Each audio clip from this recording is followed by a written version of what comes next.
Bonjour tout le monde. Alors on se retrouve pour de nouvelles vidéos de récupération en déchetterie. Donc je sais que ça faisait un petit moment que j'en avais pas fait, mais on est reparti pour un tour. Donc ce que je ferai dorénavant, c'est que je ferai les comptes rendus et je ferai aussi une partie test. Donc il y aura une deuxième vidéo dès demain avec le test de tous ces produits que je vais vous expliquer tout de suite. Donc on commence avec ce petit PC portable Lenovo. Donc pour le modèle, ça va être compliqué comme la plaque signalétique a complètement été effacée avec le temps. Donc il n'est pas en bel état esthétique, comme vous pouvez voir. Une sorte de colle sur l'écran, qui est sûrement une vitre tactile, mais qui est fissurée. Donc il y avait bien un Core i3 sur ce PC, donc à voir. Ça sera sûrement pour pièces. J'ai pas le chargeur, donc je ne vais pas pouvoir le tester tout de suite. Voilà, donc le modèle est complètement effacé. Il était de base fourni avec Windows 8. Donc déjà ça c'est une bonne nouvelle au niveau de l'ancienneté. Et c'était un modèle de 2014. Voilà. Ensuite, on passe au petit HP Pavillon DV6. Donc là, je me suis renseigné un petit peu sur celui-ci. Donc il y a une panne de carte graphique, à ce que j'ai pu voir, comme j'avais son chargeur. Donc c'était un processeur AMD, une carte graphique AMD. Donc je pense qu'il y a une surchauffe et que la carte mère est morte, tout simplement. Donc à part ça, il a subi un petit choc, mais il est complet. Donc on a la batterie d'origine. On a 6 Go de RAM en DDR3. Donc voilà. On voit qu'il y a eu un impact sur la carte Wi-Fi.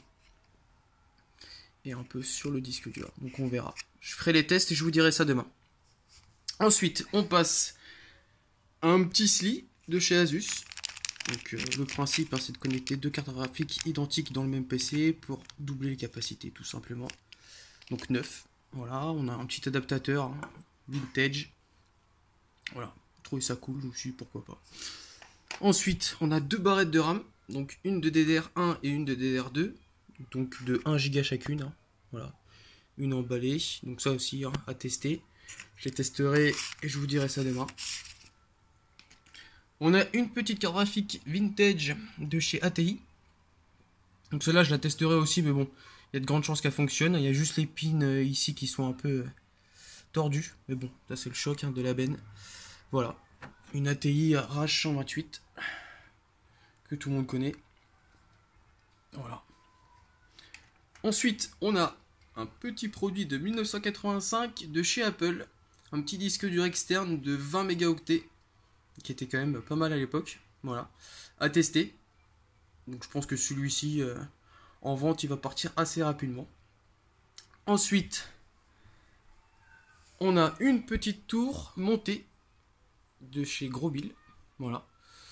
Donc à ce que j'ai pu voir, la configuration est pas terrible du tout. C'est une carte mère de chez HP qui a été mise dedans.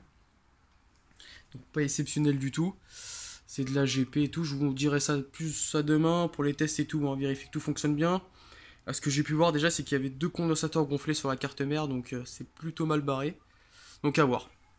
En tout cas, la tour était en bel état. Donc je pense que je la récupérerai sûrement pour monter une configuration un peu plus récente dessus. Voilà, voilà. Et on finit avec une petite télévision de chez VDTech, une 32 pouces, donc 80 cm.